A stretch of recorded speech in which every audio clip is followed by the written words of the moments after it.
here. And I was telling some of the people who came earlier, what I'm doing is I am recording our class so that if you're late, if you're going to miss a day, you're going to leave early or something like that, you can watch it on YouTube. You guys all watch YouTube, right? Pretty common to do. Okay. So it's going to be there. It's not a panoramic camera, although I have one of those. I think it just fits better because I can use this Bluetooth to record, and it's a better quality recording. So we're going to get started. I know half the class is not here. I'm going to close these doors and windows first because I know we'll have other noise from other people here. But welcome again. My name is Eli Quo. I am the instructor. And let me turn off my phone. Everyone turn the sound off on your phone because I bet you guys have notifications and things like that. Let's all do that now, okay? And I've been teaching test prep to young people like you in middle school and in high school, and some people who are not so young who are just grab a seat somewhere, okay? Just grab a seat. When you come late, you should be very prompt, okay? So teaching for 19 years, and I've helped a lot of students like yourselves get into Catholic high schools, private high schools, and it's a fun process. Some of you guys are like, no, it's not. I've got to do all these applications and stuff. But it's a fun, memorable process, and it will help you as you are going to apply to college someday. Grab a seat, grab a seat, grab a seat, grab a seat. Okay.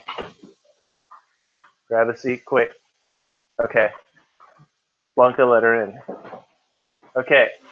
So why don't we do this as people are coming in? Let's just go around the room, introduce yourself, tell us your name, what school you go to, and something interesting about yourself that does not include your favorite app, does not include YouTube, Twitter, or Instagram, or Snapchat. Those are not allowed to be mentioned as what you do with your time. Yes? We allowed to say like our favorite food or something? If you, yeah, you can talk about your favorite food, but say something more than I like pizza, like that, okay? So we're just going to go around the room and do that. We'll start over here. I'm Nicole. I go to NBC, and I play volleyball. Okay. Nicole plays volleyball, all right? I'm Tula. I go to and that's creative there. Okay. I'm Rico. I go to French American, and I play soccer. She plays soccer. Okay, wonderful. Over here, Blanca. My name is Blanca. I go to Gibson Academy, and I train out for volleyball on Thursday. Awesome. Okay. I'm Olivia. I go to Alice Fondue, and I ice skate. Ice skate or skate? Ice skate. Ice skate. Okay. I'm Luca. I go to Paralympic, and I play tennis. Okay. I'm Steven. I play volleyball and basketball. Volleyball and basketball. All right. Let's go back here. Aiden. Okay. I'm Dylan. I also go to NBC. All right. Go over to the other Dylan. I'm Dylan. I go to WTO and I play basketball. Okay. And you guys. Whoever wants to go first. Tyler. I go to MLK Hayward. I like basketball and play Fortnite. That's an app. Wait, we said no app.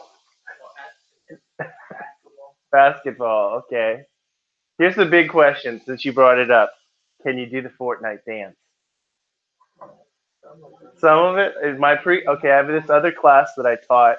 We just wrapped up the other day, finished the whole series, but it's a class in Berkeley, and I had students from the surrounding schools, and they could all do the Fortnite dances. We had a Fortnite dance off on the last day. But anyways, okay, go ahead. I'm Omar. Omar. I go to Redwood in San Lorenzo, and I play basketball and football. Okay, good, wonderful. All right, so we will get started. I know there's a few people who aren't here. They're going to come late, but that's their loss. what I have given you guys in front of you is your notebook. So you should have a notebook. I'm going to give you a chapter every week. And today we're going to do some intro, and we have a lot of stuff to cover. So these are yours. They're made for you to write on. You should bring a writing utensil. Some people came in here and they're grabbing from these little cups here. These are not my pencils. I just rent this classroom. This is, this is not where I'm at every day. I teach classes all over the Bay Area. And, for you guys, for HSPT, this is where I'm at. But bring pencils. I think you guys should have learned that from the test last week. So who here can tell me what does HSPT stand for? Let's try. Hayden, your hand was first, so let's hear from you. Good. Did you have something different, Omar? I was about to say prep, but... So HSPT stands for just prep. I mean high school prep. Oh, okay. Just grab a seat. And okay, great. Let's write that down. If you didn't know what it was, and you're like, you know what? I just took a test last week. My parents forced me to come here, woke me up early where I could have been sleeping in. I took this thing called HSPT, but I don't know what it really is. That's what it is. High school placement test. Do you guys think I could talk faster than that? Just give me another cup of coffee. No, I'm kidding. So, all right, let's continue here. Why do we have to take this HSPT? Omar. To help us through the test. Which? For high school? For any high school?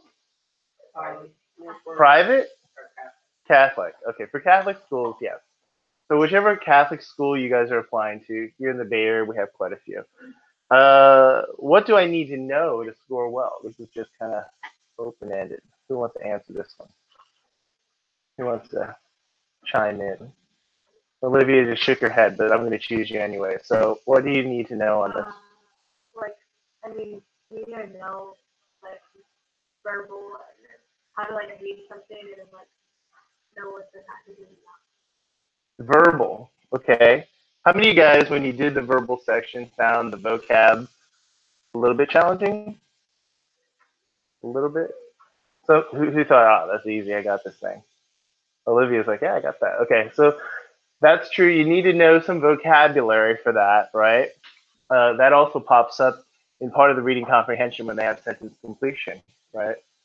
The other thing I think that's very challenging is the language and usage. You got to know your grammar rules.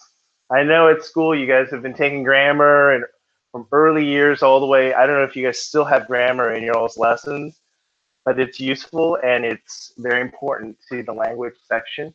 And of course, the math. You guys should be very strong in arithmetic, algebra, and geometry for the math problems on the HSPT. So, can I use a calculator or phone? What do you guys think? Dylan says no. We wish we could, right? Pop out that phone, right? I'll tell you a funny joke. I had this one student I was tutoring, and he goes, "Oh man, I hate dividing." I said, "What's wrong with dividing 60 by 2?" He goes, "I hate long division." And I said, "If that's long division, what is short division?" And he said, "When I get to use my calculator." Okay, so no calculators on this test. I have other jokes about calculators. You want to hear the other one? So the other one was, I also teach SAT. They're allowed to use the calculator on that test. And one time I was proctoring a test, and students were all busy doing their test. They're doing it. Grab a seat real quick, okay? And they're all doing their test, and this one student goes, "Oh my gosh!" And you're like, everyone's looking around. What? And I said, "Sorry, can I help you here? Is there something wrong?" And he goes, "My battery died." Right? And then I look at him with straight face. He goes, "Do you have a calculator I can borrow?" Of course I have a calculator. So I said, "No." And the reason why I said, you guys are like, "Dang, that's mean," right? The reason why I said no is on a real test in the SAT. This is for the SAT. Even though you're allowed to bring a calculator, if your calculator dies, you cannot borrow somebody else's calculator. That's the rule. So I made it real. I said, no. Of course, now I can tell you guys the joke, but anyways, let's continue here.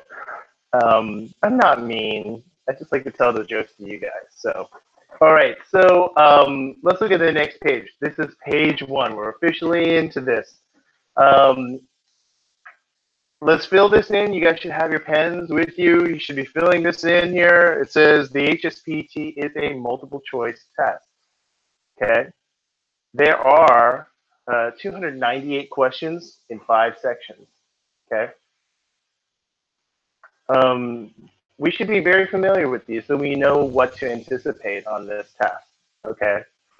The first one's going to be verbal skills. That's what you guys saw last week, and you were doing all these questions with uh, verbal skills was like analogies, synonyms, and things like that. We're going to go into that today. Okay. Second one is quantitative skills. That's a math section. So we should be writing that down. The third one is reading. Okay. So reading for the third one. The fourth one is mathematics. I know they got to be all formal and call it mathematics, but it's math, And then the fifth one, language. That's what I was talking about, where you're looking for grammatical errors, you're looking for usage errors, you're looking for punctuational errors, spelling errors. That's what you're looking for. Question there?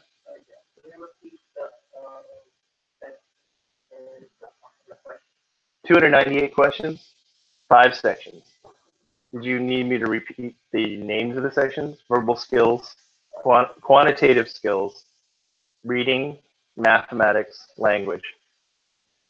Did everybody get yes? What's the difference between quantitative and math? Not really. Well, there's the main difference. Yes, they're both math in those sections. The main difference is the quantitative skills also has these weird questions. They're like, triangles here, and squares, a line of squares and a line of circles, and then what's the difference between this set of these shapes and that set of the shapes, and that's in the quantitative skills section. So that's the main difference between the two, but they just they are primarily just math. Okay, any other questions on that? Okay, we're going to move forward. You have 4 answer choices per question on all questions except the logic questions. That's in the verbal skills section. We're going to talk about the verbal skills section today. So you have 4 answer choices in all of the sections except for the logic questions, which have only 3. Okay, 3 answer choices. Okay. So here's an example here right below. You can see it. A verbal analogy question has 4 answer choices. Analogies, you guys saw that last week. They're comparing the relationship of 2 words. Shoot is to arrow. Who can tell me the relationship between shoot and arrow? Dylan? When you make a relationship between 2 words, it needs to be absolutely true. Are you necessarily Cupid flying from above? Is that what you are? I don't know if that's always true. Okay, Omar? I'm sorry? Well, I mean, what is the relationship between...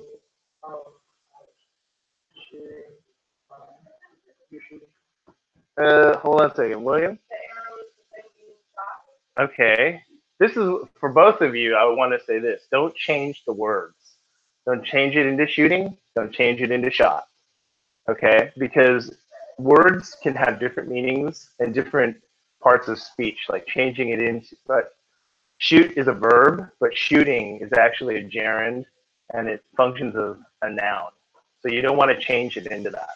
But the relationship here is shoot is the action with an arrow. Throw is the action with a ball. It is throw and ball. This is an easy one, but what I'm trying to show you here is the relationship between the words. The sample, don't worry about, like, did I get that right? Did I understand? We're going to go into this more. That was just a sample question there about 4 answer choices. The other one is a sample logic question, and you can see there's 3 answer choices here.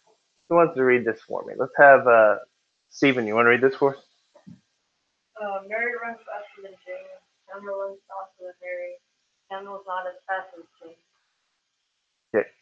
So this is interesting because they give you 2 statements in the beginning and a third statement. The third statement is being tested. You're trying to figure out whether or not it's true or false. And you're trying to decide that. Did anybody figure out who is faster or not as fast? Hayden? So there is a bit practice from the Samuel is, yeah, so that's not true. This is false. So you could have one of three answers, true, false, or uncertain. An uncertain answer is going to be one where it's sometimes true, sometimes not true, or it is one that cannot be determined. Okay. All right, we're going to do some more real questions now, but we're going to, before we do that, let's do one other thing here, which is the breakdown and timetable of the HSPT here. So let's talk about this. I'm just going to run down this stuff, and you guys can write it as I say it. For the verbal section, 60 questions in 16 minutes. You got to be jamming on this thing. Okay, let's fill that in.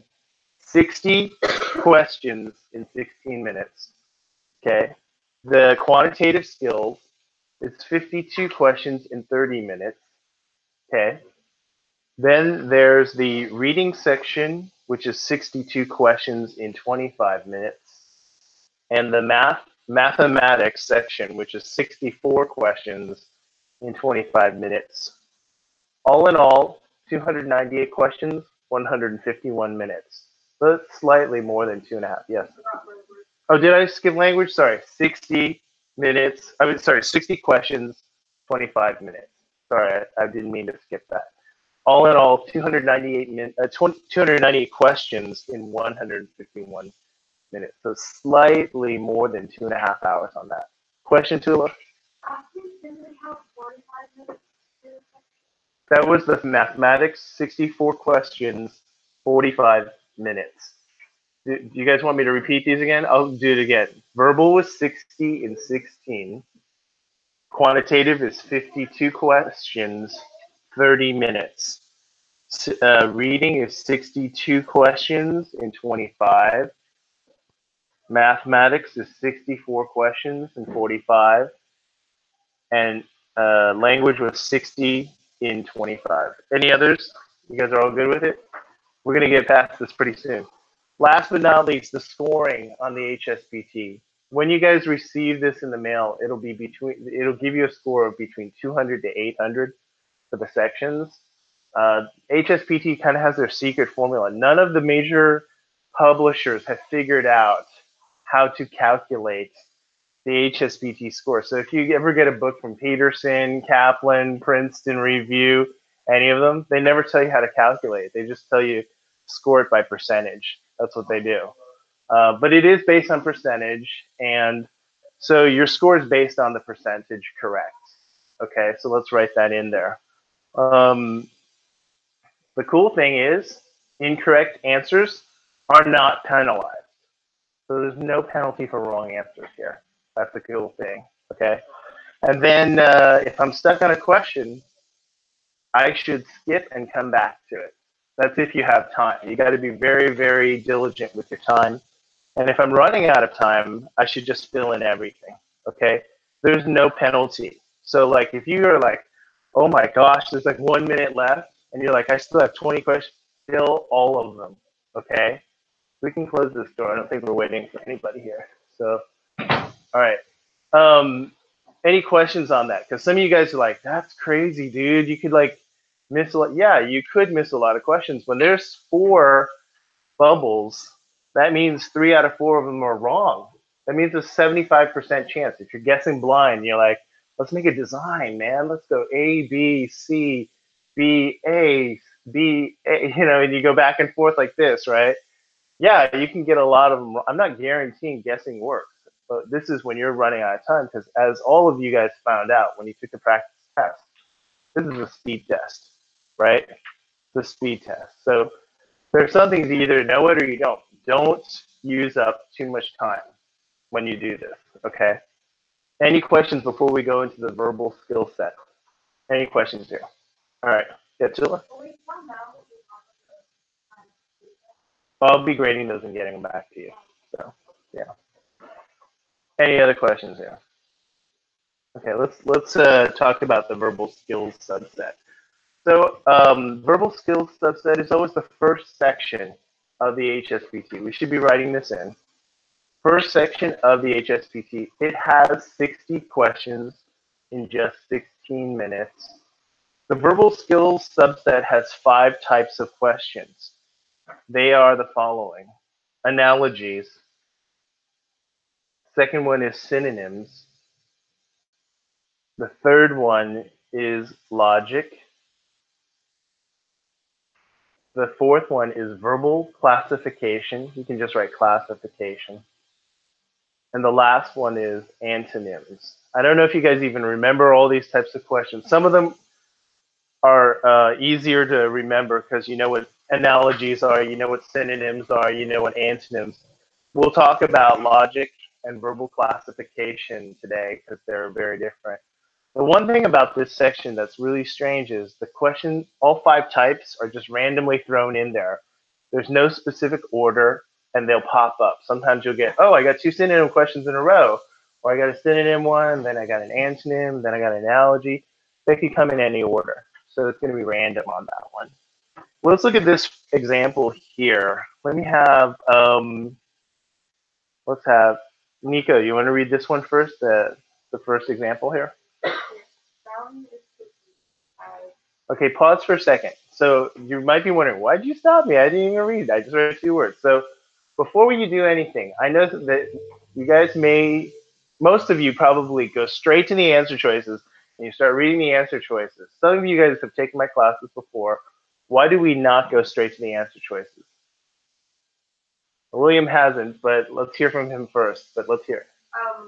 Well, it would make more sense to find the relations first. So if you're, so you're not like double reading them. Good. That's actually great. That's exactly the reason. Hayden, were you going to add something there? Say the same thing? Okay. Dylan, over here? You're like, no, I still do it the old-fashioned way. Okay. Steven? I do it the old-fashioned way? No, I'm kidding. I'm making fun of you guys. So, anyways, no, what William said is right, and what Hayden said is right. We want to establish the relationship. And at the bottom of this page, our collegible method for analogy questions. This is really important, guys. Says identify the connection between the first 2 words in the question. That's exactly what William said. Number 2, use the connection to test the answer choices. So you're going to use that relationship. It has to match, okay? And then select the answer choices that use the same connection. So Nico read this for us. What's the relationship between mountain and peak? Right. So this needs to be something that is definitely true. It has to be, it's not sometimes true, but the peak is the top of the mountain, right? So let's write top of. Right next to the phrase, right next to the analogy, mountain is the peak, top of. Now you got to use that connection with the answer choices, top of, okay? What's our best answer choice here? You guys can look at these and see what you think. Dylan? Right. The crest is the top of the wave. Second word is top of first word. So it needs to follow the same pattern here, where if you're going to use the second word to describe the first word in the question, you got to do the same thing in the answers. You can't flip them around to make them fit because they aren't intended to be that way. The order actually matters here. One second thing I was going to say, since we came up with that, that was a good connection between it. The connections between the words have to be always true. It can't be something like, yeah, you know, shoot arrows from clouds like Cupid. That's like one example, okay? And it doesn't work all the time because not everyone shoots arrows from the clouds, right? It doesn't make any sense, right? So what I'm trying to say is when you come up with the connections, you're coming up with something that is definitely true, okay? All right, let's go to the next page. Any questions so far? We're good? Moving right along? Okay. On the next page, you see where it says classic connections between words. Sometimes it's hard to think of analogies, the connections between the words, and you're kind of like, man, I gotta like think of a sentence all the time, right? And so instead of doing that, I'm gonna give you the classic connections that you see on these tests here. Okay, so the first one is characteristic. Okay, characteristic would be a situation would be like furry and dog. It's the characteristic of a dog, right? It won't be as friendly as that, but I'm just giving you something so obvious, right? Number two would be synonyms. So the first word and the second word are synonyms with each other. They're synonymous, okay? The next one would be antonyms, where they're in contrasting meanings to each other. You're going to be something like blaring versus silent. You know, that's obviously contrasting words.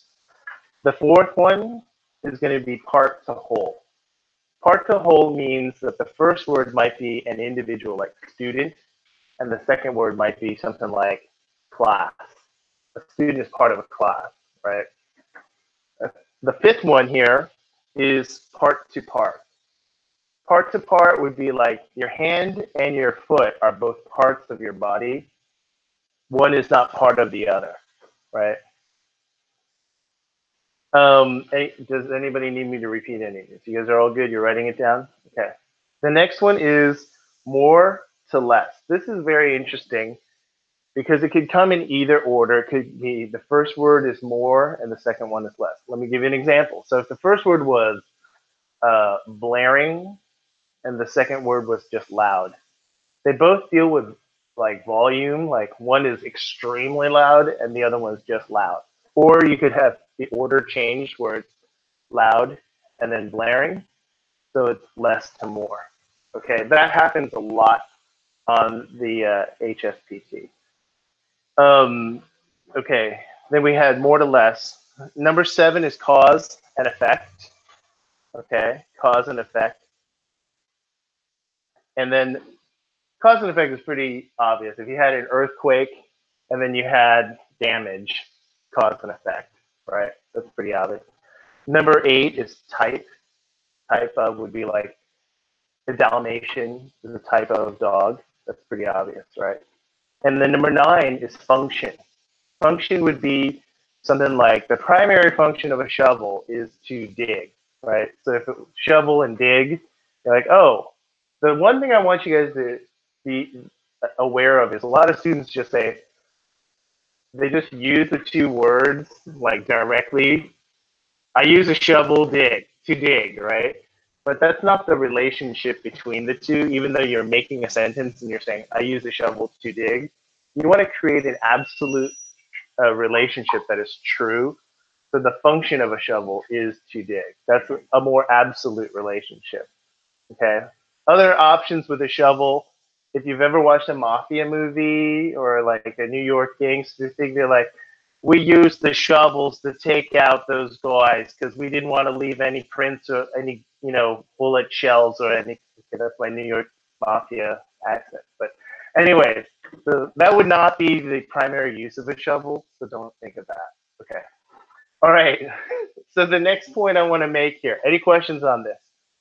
This is really important. Strong connections between words have definite relationships.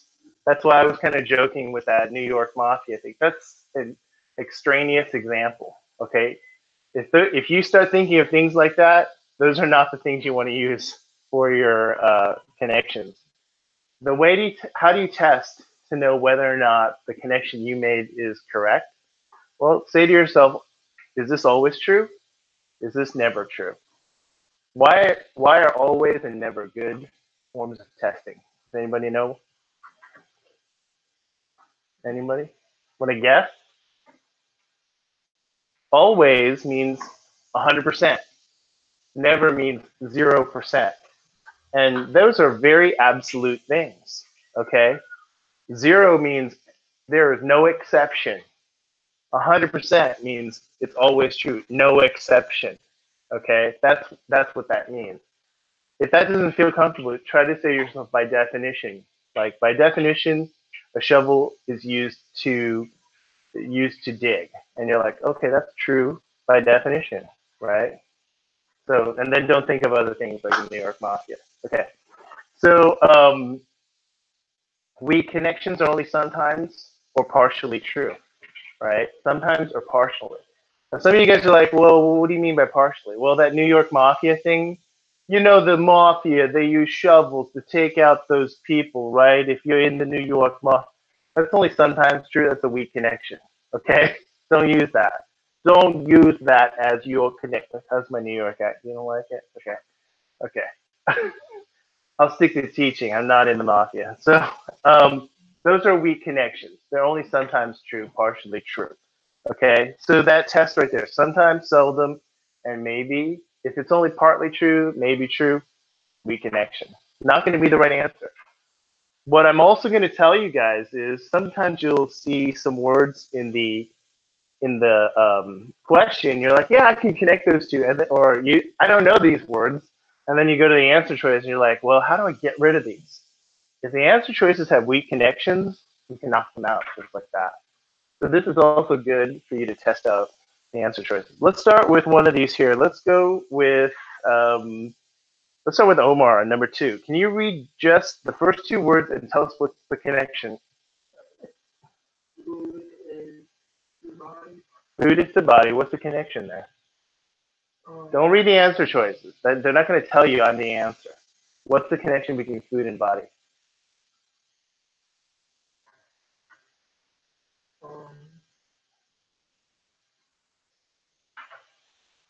You said don't use the answer? Don't read the answers. If you were listening to what I said, you wouldn't read the answers. Okay, give me your name once again. It's Tyler. Tyler, that's right.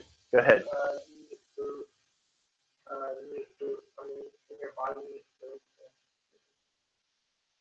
Closer, getting warmer. Who wants to help out? Luca? Food gives you energy. You're getting far. Use the 2 words. Let's go with Hayden.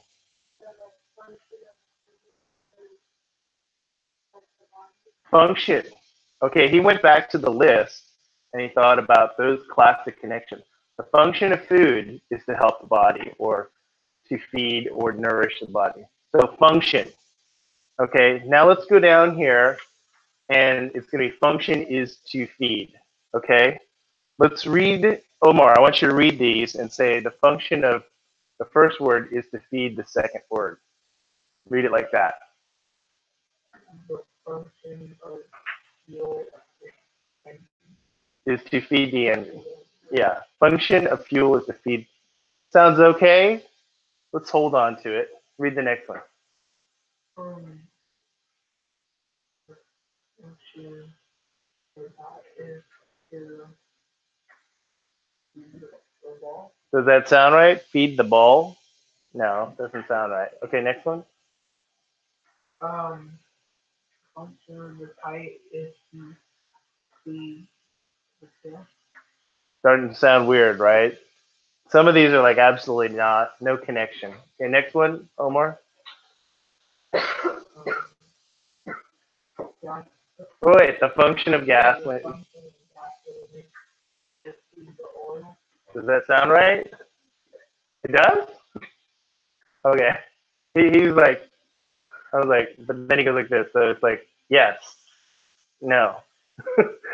So what is our best one here? What do you guys think? Right. It's not really feeding an engine, but it's the supply to nourish. It does the same function there as food to the body. Okay. You guys see that? I know some of you guys are like, man, that's hella slow. But what I'm going to tell you guys, what I'm trying to establish here is that you guys will think of these classic connections. The test writers, they write these things to fit into these classic connections. That's what they're doing. Let's go over to Dylan in the back over here. Why don't you read number 3 for us? Factors the Barometer. barometer and Pause. What would you do? It doesn't sound like you knew what a barometer was. Who knows what a barometer is here? Dylan over here. From Dylan to Dylan. Okay. Oh, he hit it right on. So measures the pressure. So again, what kind of relationship is this? It's function. So the function of a barometer is to measure the pressure. Measure is the better connection. Function is kind of a general one, but second word measures first word. let's have this Dylan read them with his connection. Yeah, I want you to read it since you came up with the connection. Pressure is the Well, no. What I want you to do is I want you to read the answer choices that say meter. The function of meter is to measure centimeter, like that, because that's what you came up with. Function of barometer is to measure pressure. Okay.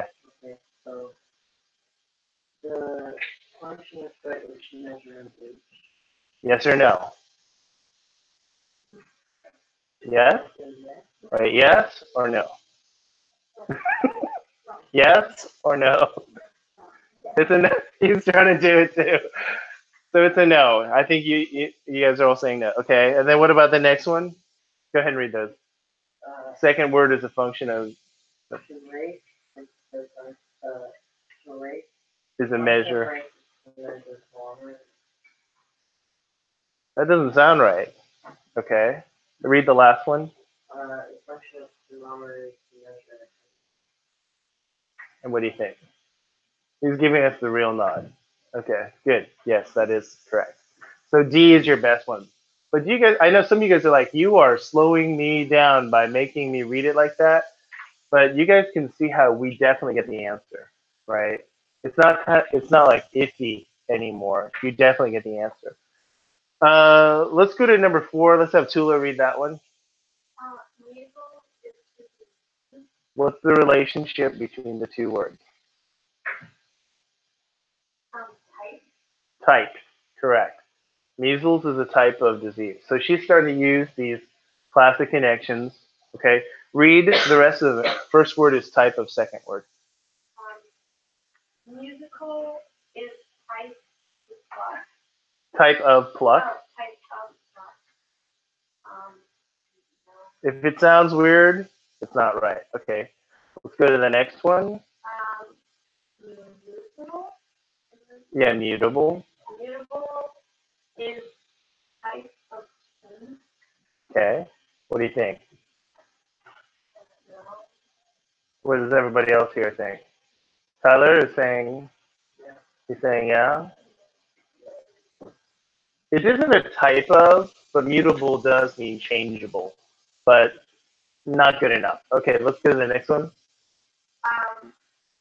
Unstable is type of. What do you guys think? Unstable is a type of explode. Not looking good so far. Okay, last one here, Sula. Felony is type of. What do you guys think? A lot of nods. Omar's like, no, it's not. Oh, he's doing it my way. Okay, that's a yes. Okay, that is true. So that one, is the right answer.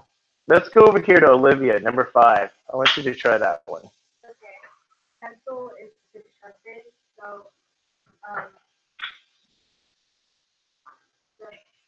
wait.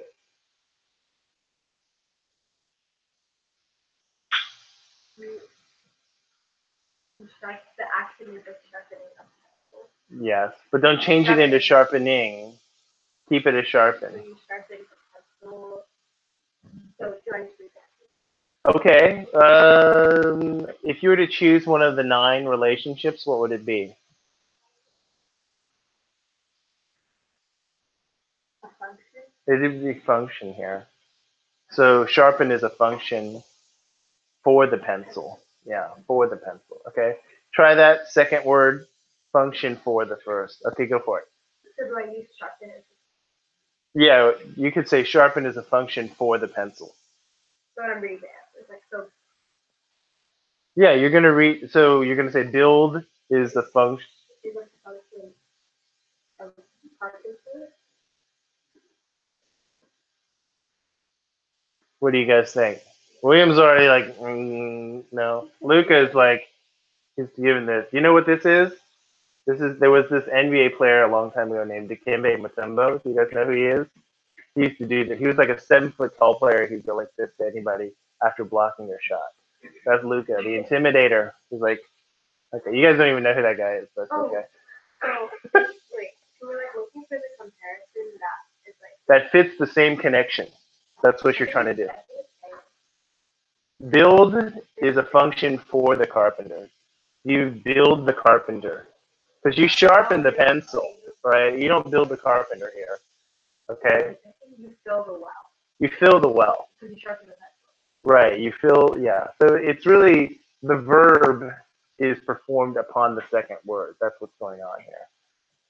So that's how you do analogies. And when you guys get more familiar with this and you've memorized these connections, it'll be instinctual. You won't be like sitting there. It's not like I'm going to be standing right behind you and say, no, you must do this. Okay. But you guys are going to like turn this into a natural instinct where you're like, you know what? I'm looking for these relationships with the words. Okay. Let's go to the next page. Yes, William? What does bovine mean? Bovine has to do with cows. It's a category for cows. Like feline is cats, canine is dogs, bovine is cows. So I actually had one student who actually knew that word. I was like, wow, how'd you know that? It's just a category. Like canine is for dogs, right? Like a veterinary category. So, all right. So let's talk about synonyms. Who can tell me what a synonym is? Aiden? Mean the same thing. Okay. So when we look at what a synonym question on the HSPT, they use something like most nearly means here. Okay. So give me your name once again. Thomas. That's right. Thomas. Read that for us.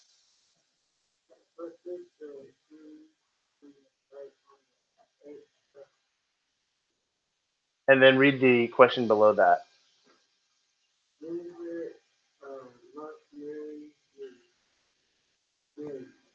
Okay.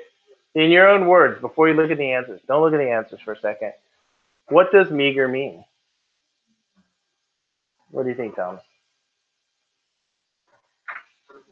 Someone want to help out here? Luca, what is? Does it mean like small or like Yeah. small amount?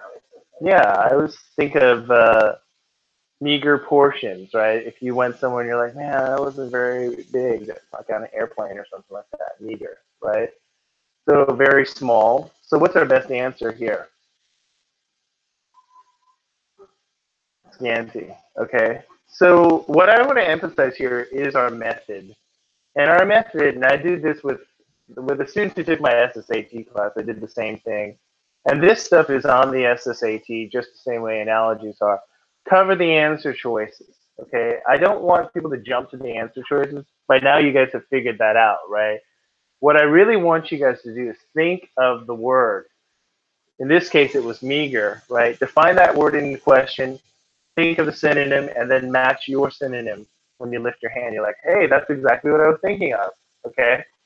Because it's going to pop out at you. Because I know that students go to the answer choices because they want something to pop out, but it will pop out more if you cover the answer choices and think of that question for just a second, okay? It'll turn into a definite like routine when you get used to it, okay? Because no matter what, 3 out of 4 answers are wrong. That's what I said to you guys earlier. 75% of answers, of the 4 answers, A, B, C, and D, 3 out of 4 are wrong. So that's 75%. Don't trust the wrong answers. They're not going to jump out and say, I'm the right answer, like that, right? So let's do this on the next page. What I want to do to kind of brighten the environment a little bit is work with the person next to you. I know everyone has somebody next to you, and come up with definitions for these words on page 6. Do not look at page 7. Okay? Only page 6. Do not look at page 7. Talk to the person next to you. I like to refer to, you guys know who Shrek is, right? The cartoon? No? Yeah, the cartoon, right? He's like this green dude. The voice of it is this guy named Mike Myers. And his early days, he was on a show called Saturday Night Live. You guys ever heard of that? And he used to play this character called Linda Richmond. Has anybody ever seen Linda Richmond? He dresses up as a woman. He goes, welcome to Coffee Talk. I'm Linda Richmond. I'm feeling verklempt. Let me give you a topic. Butterscotch. It's neither butter nor scotch. Talk amongst yourselves. So I'm giving you guys a chance to talk amongst yourselves and come up with the definitions here. William has seen this one before, right? You've probably seen Linda Richmond? No. Okay, you gotta YouTube it and find Linda Rich. It's really funny. So talk amongst yourself. Talk amongst yourself. I gotta say it correctly. Okay. Thomas, work with Dylan right next to you. All right, Dylan and Hayden, right? Okay, talk amongst yourselves. Come up with a definition.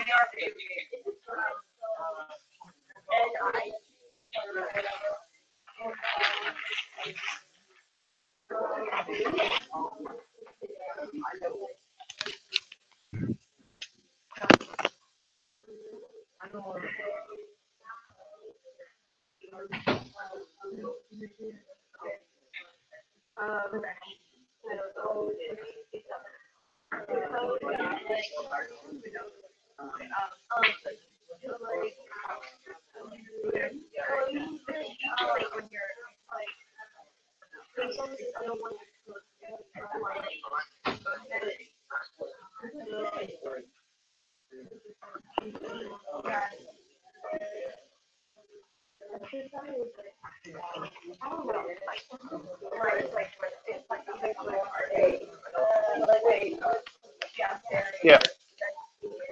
Like, this sport has to do something with the sport. Talk amongst yourselves. I'll give you a clue. It has nothing to do with the app.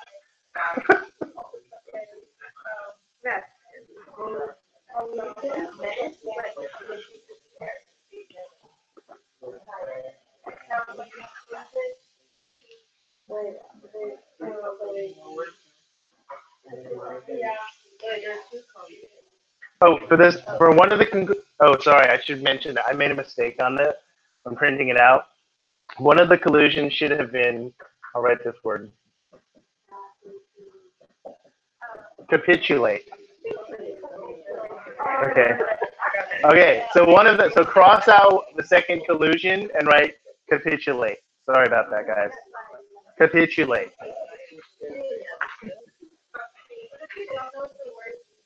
Try to make something up. Yep. Just try to make it up.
You guys almost done?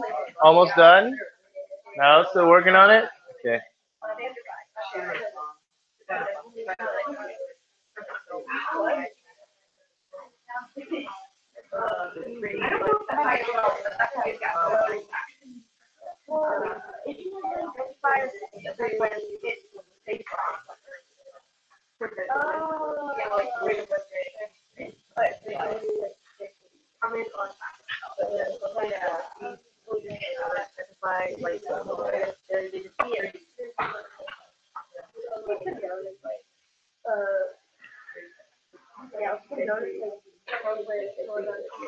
You guys all ready? Some people are, some people are not.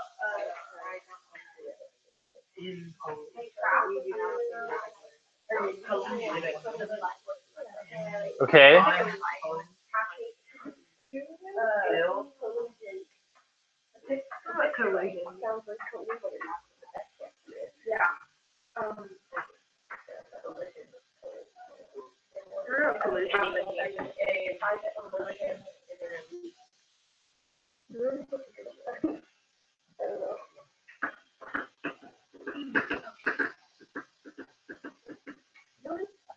I'm going to do a panorama of the class.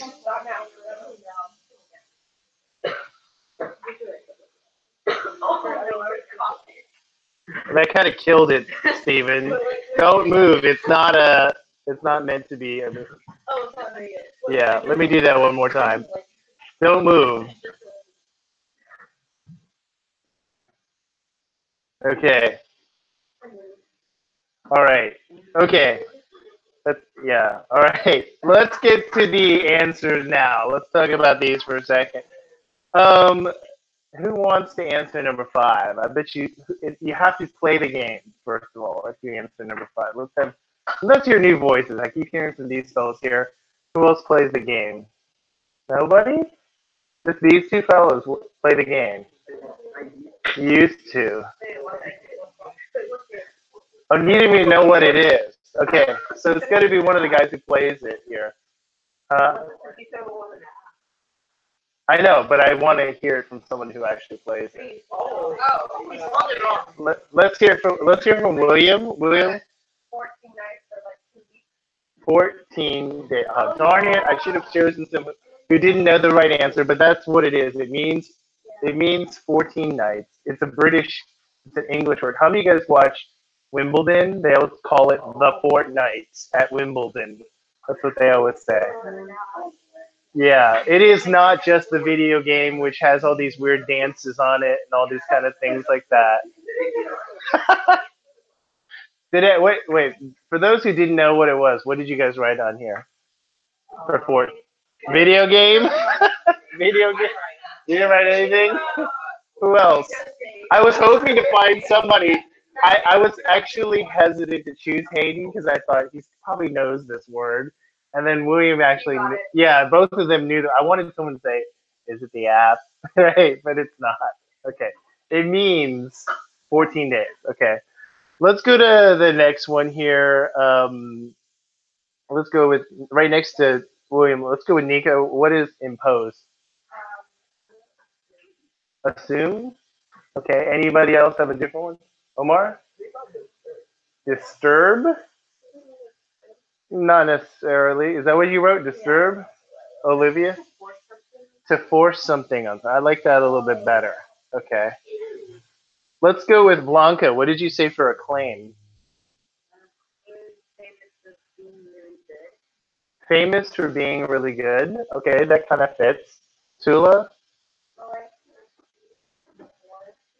It can be to receive an award. Tyler? I'm sorry? Acclaim is not necessarily, hey, that's my bag. No, it's not. Not necessarily that. Okay. Okay. But what the girl said earlier right here is to receive an award or to be famous for something. That's pretty good right there. Who wants to give me menace? Let's hear from a voice we haven't heard. From Thomas, what do you think of menace?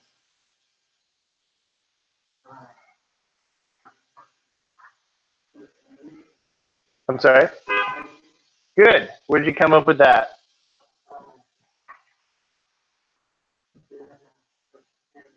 That's a great example right there. I'm glad you came up with it. Phantom Menace, Star Wars series, is an enemy, right? That's a good one. Did anybody have any other word for menace? Yeah, William? Evil, that works. Luca? Like threat. Threat. Very good. Some people say termites are a menace, right? Some people saw the movie Dennis the Menace, but it's more. So, I need to sneeze, but I don't. It's not gonna. Okay, no sneeze. Okay, good. So that's good. So very good, very good. Any others? Okay, we're gonna move on from menace. Let's go with condone here. Let's hear from new voices. Give me your name right next to your name again. Nicole. Nicole, can you tell us what you wrote for condone? Apologize. I can't even say warm on that one. Does somebody have something different here? Hayden? To allow. That works well. Okay, that works well. Okay, let's go to the, did you have something else, Omar? Oh, I put Not done. Let's go with what Hayden said, which was to allow. That works well. Okay. Let's go with the next one, which is collusion. Stephen, what is collusion? Didn't know it? Okay. Let's hear from anyone who Who came up with collusion? Tula? You're thinking collision, like car collision. That would be a different word, but it's spelled differently. Collusion. Okay, we'll leave it blank. Okay, nobody really had. Wait, Omar? Kind of. He's warm. That's a little bit better. Okay, so coming together is getting warm. Let's as our guess on it. Okay. What about petrify, Dylan? To scare greatly. That works well. Hayden. Similar. Luca. To like freeze. Freeze. Okay. Anybody else? So those are all very, very good. Okay. Fatigued.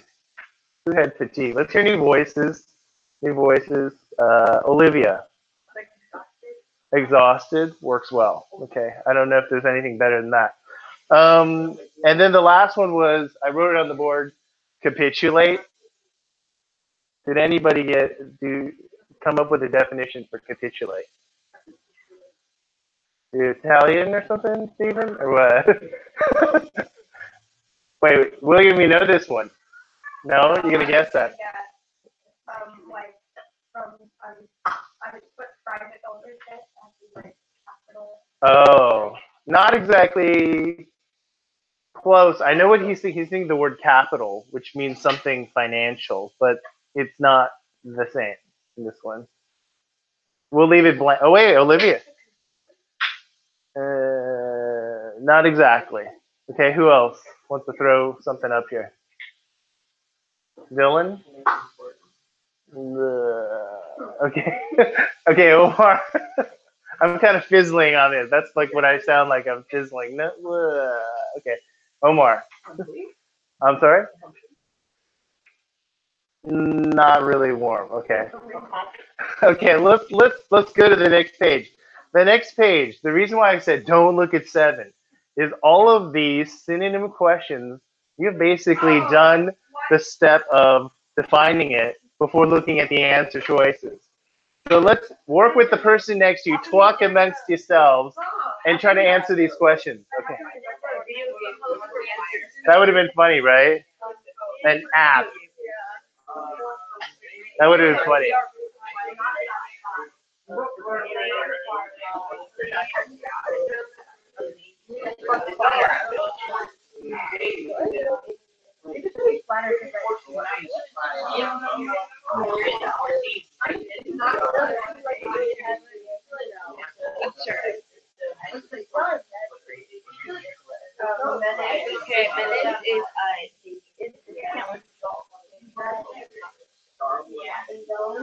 Yeah, you're right. Wait, here it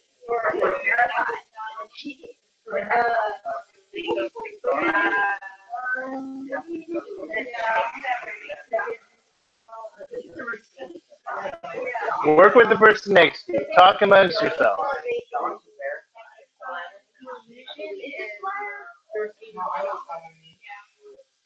Oh my god. I think it's it's not track. It's not. It's either beer. I don't think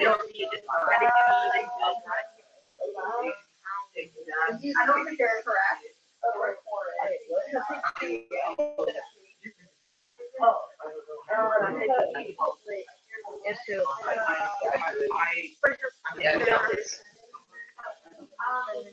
Is it easier? It's a lot easier, right? You girls are all done? They're done? No? Almost.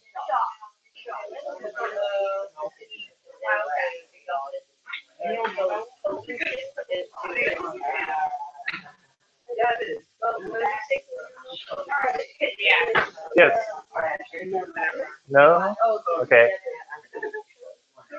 Some of this should be a lot easier. Some of it we didn't have an answer for. Capitulate, I know that was the one that no one had. So you guys want to talk about it now? You guys ready? Wait, Tyler?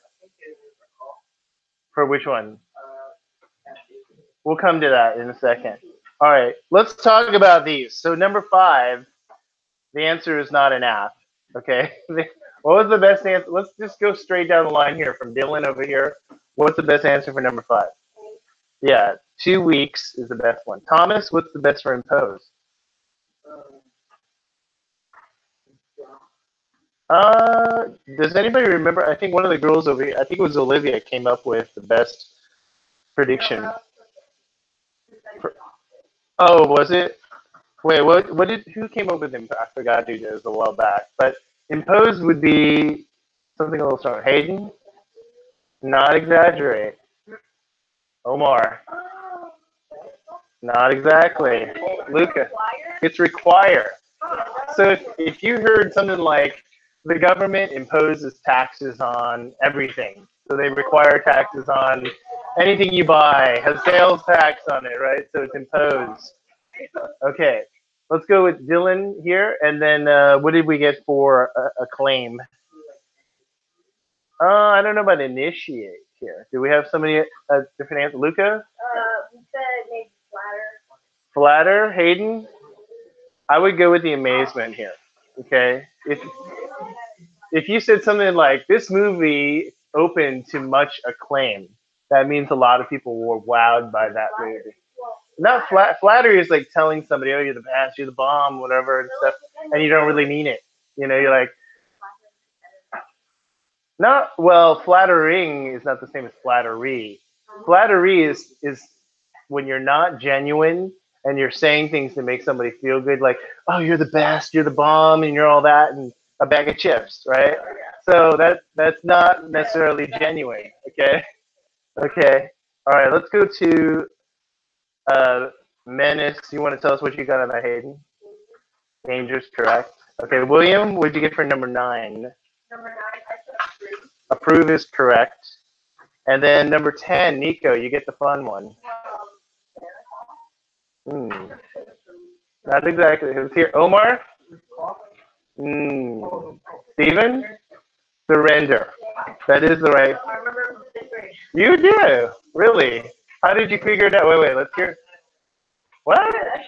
You just kind of just, it's the next one on the list. This is what I'll tell you. Capitulate is often more of a formal way of saying surrender than surrender. So that's just one of those words, yeah. Wait, how would you use it? Would it be like I Yeah, if you said an example was like I don't know if this is absolutely proper, but like in the U.S. Open tennis tournament, this guy Rafael Nadal, he's like a superstar. He actually retired early from the match and didn't finish the whole thing. That you can say he capitulated to his opponent. Oh, That's what you could I say. remember now. Okay. Last year we had for school we had to do a vocab book. Vocab book we had there's like a list of vocab words each section and one of welcome to it. So yeah. Oh, so he did actually see this before. So that's good. Okay. So that's good. Let's go with Tula, number 11. Shock is the right one. Okay. Nicole, number 12. Exhausted. And number 13, Blanca? Connivance. Is that a guess? Or you thought convinced? Or what were you thinking, Blanca? But collusion is usually when people go behind doors and make an illegal deal. Okay, it's conniving. That's what that is.